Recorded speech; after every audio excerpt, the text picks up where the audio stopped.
Are you a conspiracy theorist?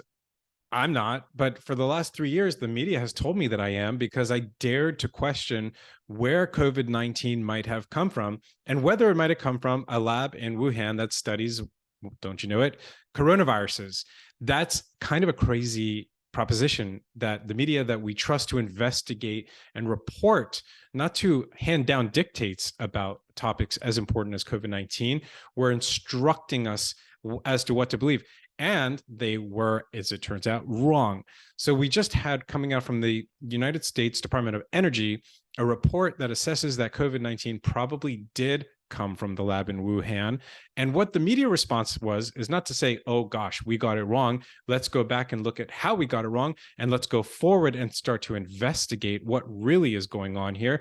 Instead, they started doing the revision, the revising of their own history to say, let's do the explainers, let's get the op-eds out there, let's do the reporting, jumping on the bandwagon of this report rather than doing the hard work, the kind of work that some of my colleagues and I have been doing in journalism for the last 2.5 or 3 years. Some of them, in my case, it was closer to 2 years, trying to understand what happened, getting called conspiracy theorist, getting called a fringe member, getting called racist, of course, because it always is the fallback. When people don't have an actual position, they call you racist, and that's what they called us.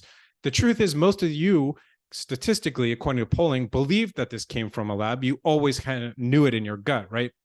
It's a little bit just too much of a coincidence that a COVID-19, the SARS-CoV-2 coronavirus that erupts in Wuhan in 2019 came from the same place, as John Stewart pointed out, where they study coronaviruses. And it's not just the place that they study coronaviruses. This is one of the, if not the biggest labs in the world for bat-borne coronaviruses. And what they were doing in this lab, my colleagues and I have discovered over the last 2.5, 3 years of research and investigation, is they were attempting to make those viruses more dangerous, more infectious, and more deadly.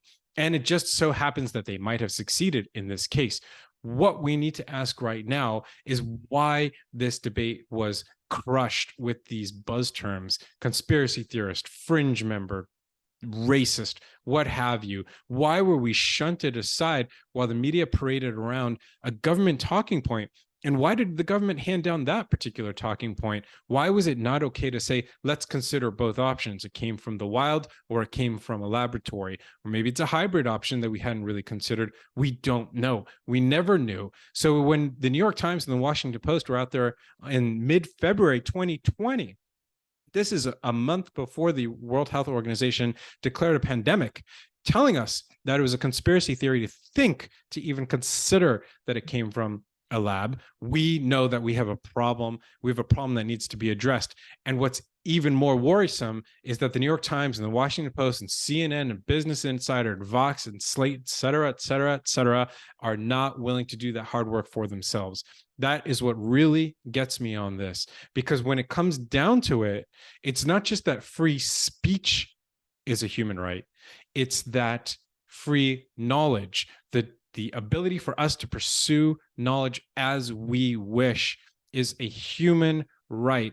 And it was obstructed, it was constrained, it was taken from us. And in addition to so many other rights during the pandemic, but in this case, it was taken by the media that is supposed to be the greatest champion of free expression, of free speech, and of free knowledge. This is a huge problem. And I think for many of us and for most of American society, if you look at the polling, you look at the numbers, this is a turning point.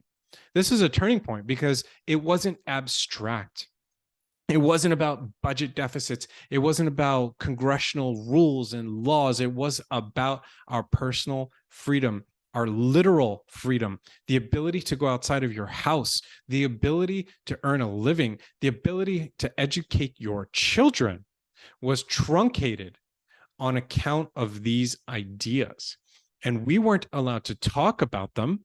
And if you did, you got flagged, you got booted off of social media, you got investigated by the traditional media, you got looked at very sternly by government in some cases, and you weren't allowed to even learn about them.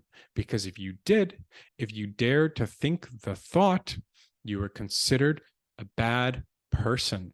This is probably the most dangerous element here, and also the one most under discussed, is that we actually saw a very, very alarming implementation of thought control, thought police. Wrong think.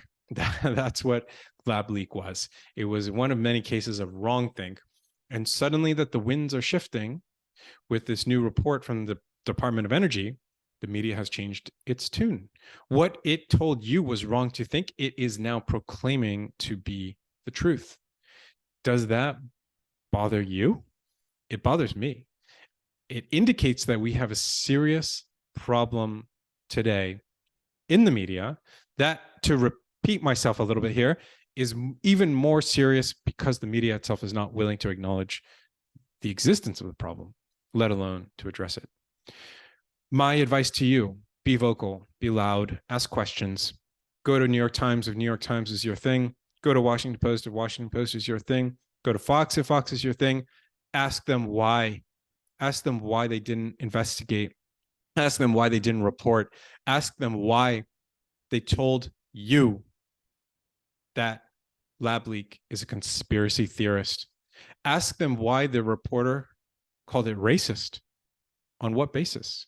On what grounds is it racist? To whom is it racist? Ask those questions. Ask them publicly. Accountability lies in our hands. We are the ones who get to have a reckoning. We do that by asking questions. We do that by seeking information. We do that by spreading information. You do it responsibly with an open mind. That's how it works. That's the ideal that we are yearning for, but it's also an ideal that we can simply opt for today. You don't need to wait for anyone to give you the power to do this. You already have the power. That's the important thing to understand here. Think about lab leak, do your research. I've written quite a lot about it. Check out my Twitter. You'll see all the articles in a link tree there. I did a long thread about all the different kind of reporting. I am definitely one among many. A lot of reporters out there, a lot of Twitter users, a group named Drastic on Twitter. Still no story about them in the mainstream media, despite their enormous contribution to the question of where this virus came from. And there are a lot of great editors and, of course, consumers, readers who are actually now, I would say, closer to their own kind of producers of media, because we all engage, we all contribute, we all speak, converse, and explore together. This is a new media environment. Embrace it fully.